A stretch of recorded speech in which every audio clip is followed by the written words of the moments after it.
So on the one hand, you have Snoopgate.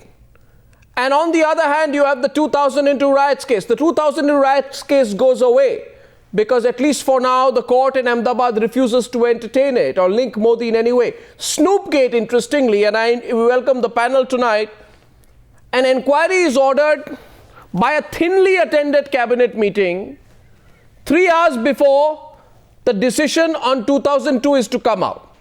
So as I welcome the panel on an open debate, no introductory round, we have on the one side Kamal Faruqui, is a political analyst. Mulayam could not stand his comments on Muzaffarnagar and has thrown him out of the party. He comes as a political analyst tonight, firmly anti-Modi. Sanjay Jha of the Congress party, and we have Hasan Jowher on one side. And we also have Sanjeev Bhatt. So we have 4 people speaking against Modi. And on the side of Mr. Modi tonight, leading is Smriti Irani, BJP Vice President, Rajya Sabha MP, and backing her up is Devang Nanavati of the BJP. So ladies and gentlemen, I just want to first begin by saying, remember at this stage of the debate, it's 4 versus 2. 4 versus 2, Sanjay Jha. So before you complain about time, remember that point, it's 4 versus 2, this point on the debate. Now, what did you think? What did the UPA think, Sanjay Jha? That, you know, Modi may get away in the 2002 case, so quickly institute an inquiry against him on Snoopgate and neutralize. Was that the plan? Arnab, I think you got your facts wrong there. Number one, the Cobra Post and Gulal expose on Mr. Modi is a very, very serious issue that should concern every citizen of India. It's about a chief minister of a state, forget the prime ministerial designated, etc., who has allowed, in fact, the fact that he is the sahib in those transcripts. No, have I said that Gulal is not important? Have I said that Snoopgate is not important? My question was, were you trying to neutralize the 2002 riots case in which there has been a very big victory for Modi in Ahmedabad? Isn't it too obvious to everyone that your cabinet got to somehow decided to neutralize it by issuing an inquiry against Modi? What did you think? You'll steal the headlines from Modi? Arnab, both the facts are wrong. I'll tell you why both the facts are wrong. Number one, as far as the metropolitan verdict on the SIT report for which Zakia Jafri put up a protest petition is concerned, who says that is a victory for the BJP? I think it's a terrible twist being done by the BJP to try and make it appear as if it's not a victory for the BJP. Okay, one second. It's not a victory for the BJP. This is going to go through its legal process. This is going to go through a legal process. No, it's not. And don't forget what the SIT mentioned. So the SIT in its report has mentioned an absence of enough prosecutable evidence against Mr. Modi, which means that there is evidence. Is it prosecutable enough? The SIT has taken a call that may not be enough. That's the reason why I believe the lawyers for Zakia Jafri are fighting a case. I think. But let me answer the second one. No. The cabinet decision was taken long before the verdict was given by the Metropolitan Court. I think for heaven's sake, are we trying to suggest here that political parties know what the courts actually are going to announce a little later? I think that's an extremely unfair allegation to make against anyone. Sanjay, this definition of long before is 3 hours before or 4 hours before. Okay, Hasan Jowher also wants to come in. Okay, so you agree then I'll give those backing Modi equal time after you finish. Okay, Mr. Jowher, go ahead. Well, Arnab, I am apolitical, therefore thank you for letting me in. First of all, you're completely on this issue of 2002, you're completely anti-Modi. So when you are anti-Modi, you can't be apolitical. You are anti-Modi, and that's all right. Please continue. No, I am pro-truth and justice. It happens that Mr. Modi happens to be on the wrong side of truth and justice.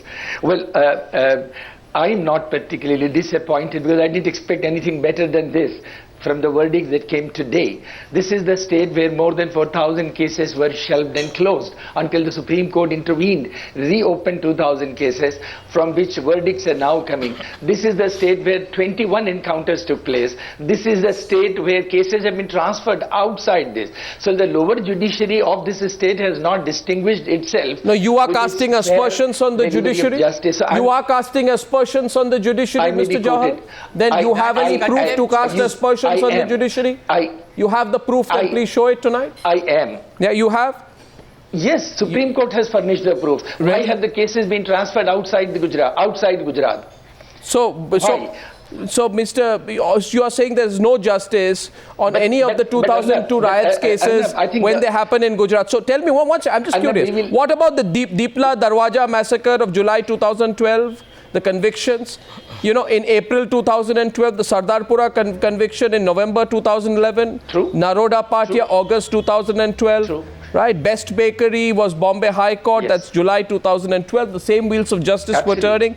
Bilkis Bano, by the way, was January Absolutely. 2008. So am I to understand that for you and for the Congress party and everyone on the other side, justice for the riot victims means punishment for Modi?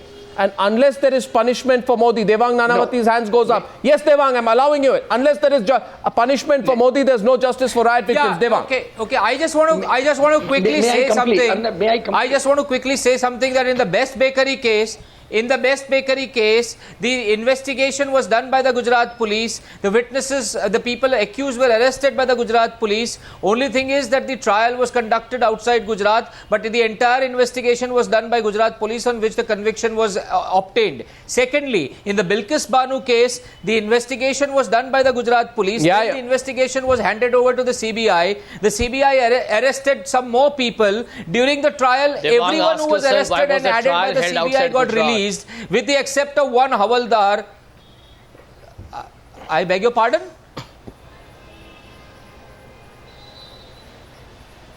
And the only person who was convicted in the Bilkis Banu case, arrested by the CBI, was a small-time Havaldar whose only fault was that he translated the translation of the evidence to be given to the CBI by a few months delay. So now let us see that the Gujarat investigation done by the Gujarat police, by the Gujarat government was upheld. So where is this aspersion that in Gujarat nothing happens? And it is absolutely contemptuous. Devang, why don't you answer the pertinent question which has been raised? Without any why evidence? Was the trial shifted out of Gujarat to begin with? That is the question you need to answer.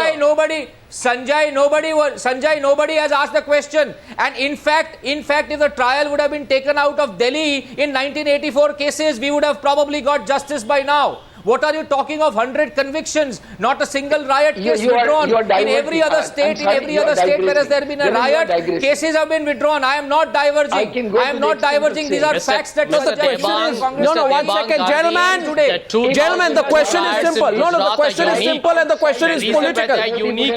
You want to, gentlemen, please, you want to let me in? You want to let me in? Why it has to be looked it is from unique. a different No. You see, gentlemen, because the Congress party. Now you let me in. Mr. Modi continues to be the Chief Minister and continues to browbeat witnesses and the police. And it's evident even in the Snoopgate issue. Sanjay, it is strange. Your browbeating is even seen on this show. Even your browbeating is seen on this show. In fact, you are representing a party that brought emergency to this country, that throttled the very neck of democracy and hung it like a chicken, and you are telling us what is the privacy of a citizen? Coming into the debate at this stage, before I get back to Smriti Irani, 1 second, Devang Nanavati, thank you for your very enthusiastic opening comments. Smriti, I'm coming to you. The question is, but before I come to you, Smriti, let's hear it from the other side. The last hurdle, Sanjeev Bhatt, your enemy number one is Narendra Modi. Will you, however, concede that despite your personal animosity with Modi, the last hurdle facing him was Gujarat 2002 politically? Would you admit that today's clean sheet is the end of the road of the campaign against Modi, at least on 2002? We can go into other issues on which you have a problem with Modi, but as far as 2002, between now and the general election, that hurdle is gone. No personal animosity with Modi. I have no personal animosity with Modi. I have nothing against Modi personally. I have everything against what Modi stands for. I have everything against what Modi espouses. And this round has again gone to Modi. The first round of the SIT investigation, it went to Modi because of his excellent skills of management. The second round has also gone to Modi because he's excelled himself at subverting the criminal justice system in Gujarat. But this is not the end of the road. There are courts ahead, and there are people who will pursue this relentlessly to ensure. No, but I think this whole business of round. One second, Sanjeev, I'll get Smriti in. This is a court process. It's not a WWF wrestling match that you describe it as a round. There is a court process, right? No, there is a court process, and I think two very interesting things are happening now, Sanjeev. One is that you are describing it like a wrestling match, and the person before you, Hasan Jowher, questions the lack of prejudice in the judiciary. You know, if someone from the other side were to make these arguments, you would be, screaming murder. You would stand up there and say this is reprehensible, but because it has not gone your way, you're making all kinds of arguments tonight. Would you like to revise what you're saying? Mr. Jowher has raised issues about the independence of the judiciary. Mr. Jowher has raised certain issues about the independence of the judiciary, and I think he is depending on the Supreme Court observations in certain other cases. But I would not paint the entire Gujarat judiciary with the same brush. There have been instances where the judiciary has done brilliant work. No, it's not. No, it's not. You see, it's not. Sanjeev, please let me complete. Sanjeev, you must understand. Please let me complete. No, you must understand that the Congress party which you support, which backs you. I do not support the Congress party. Okay, look, the Congress party which supports you. The Congress party does not support me. The Congress party supports you. Sorry, the Congress party supports nothing. How do you say that, Arnab? That is a very wrong observation to make. Well, that kind of. Oh, I don't. Arnab, by the way, if anybody mocked the judiciary, it was Mr. Arun Jaitley in his interview with you some time ago when he said whichever justice decides to be part of the commission will be actually making. Arun Jaitley said. Arun Jaitley said that is mocking the judiciary. And I'll get in Smriti now. I'll get in Smriti, and I'm going to get in Kamal Faruqui. That's what he hinted at. No. Sanjay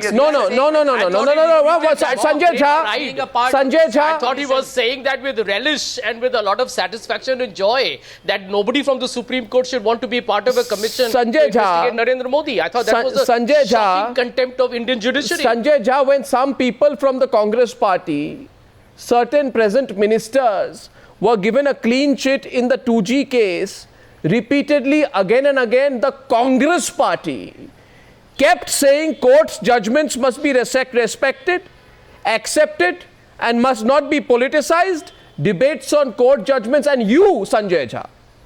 Personally, I would say you, Sanjay Jha, have come and said when the matter has been dealt with by the courts, to add a dash of politics into the whole matter is completely reprehensible. But I don't find you, I don't find you objecting to what Mr. Jowher says tonight. The same thing.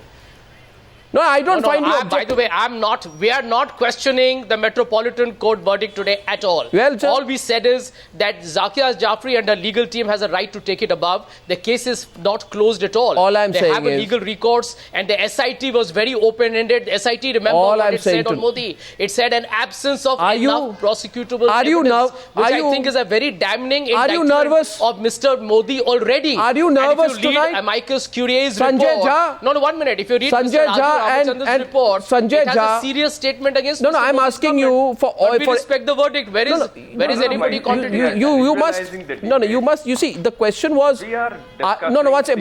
Jowher... 1 minute, Sanjeev. So let's get Smriti Irani. The fact is the riots cases have drawn a blank. Now she's listened. I said it's 2 versus 4. 4 people have spoken, 2 haven't. 1 for and 1 against Modi. I am now putting it across to Smriti Irani, and Kamal Faruqui right after that will respond to Smriti Irani. Smriti, your turn. Be clear on one thing, Smriti. Despite today's judgment of the Metropolitan Court, there is no letting up politically against Mr. Narendra Modi on 2002. Arnab, at the onset of your debate, you have said that it's 4 against 2 on your channel tonight. Yes. But let me say, irrespective of us being 2, since truth is on our side, we need not raise the decibel levels on your channel tonight, and let only concentrate on the facts which have come to the fore. All those individuals who cast aspersions on the judgment, who cast aspersions on the investigation, need to recognize that the SIT was constituted by the Supreme Court of India. Hence, for them to hold the Supreme Court of India in contempt, hence for them to cast aspersions on a Supreme Court monitored investigation is extremely unfortunate. In fact, contemptuous, as Devang said. Today, I think, is a day where the entire nation was waiting with bated breath as to whether a false propaganda will fall flat on its face, and it did. It is a matter of record that Zakia Jafri under oath in 2010 said that her entire complaint has been instigated by individuals like Teesta Setalwad. It is a fact that Zakia Jafri under oath has said that though she accuses, she has absolutely no knowledge of the accusation that she makes or the person that she accuses of. Hence, this whole fabricated lie on which a false propaganda was played out by Congress party, its friends, so-called NGOs, today stands exposed. It is unfortunate that Mr. Sanjeev Bhatt on your channel tonight lies that he does not collaborate with the Congress party, whereas evidence exists as to how Mr. Bhatt collaborated. Let me finish, Mr. Goswami. As to how Mr. Bhatt collaborated with Shakti Singh Goel in Gujarat with regards to what is the game plan to fix Modi politically. There is also evidence to show that a so-called BlackBerry, which is not defined, is a matter of exchange between a Congress leader and Mr. Bhatt, that Mr. Bhatt is in receipt of packages, which has not been explained. These are details which have not been, authenticity of this evidence has not been challenged by Mr. Bhatt. It is also a matter of record. Aren't we digressing, Smriti? Stood against Narendra Modi. Aren't you digressing? On a Congress ticket. I am not. I was asked a question with regards to whatever has been spoken on your discussion panel tonight. Is on the political impact of this on 2014. Yet again. You are making it a personal attack on Sanjeev Bhatt. Yet again, Arnab. I am not.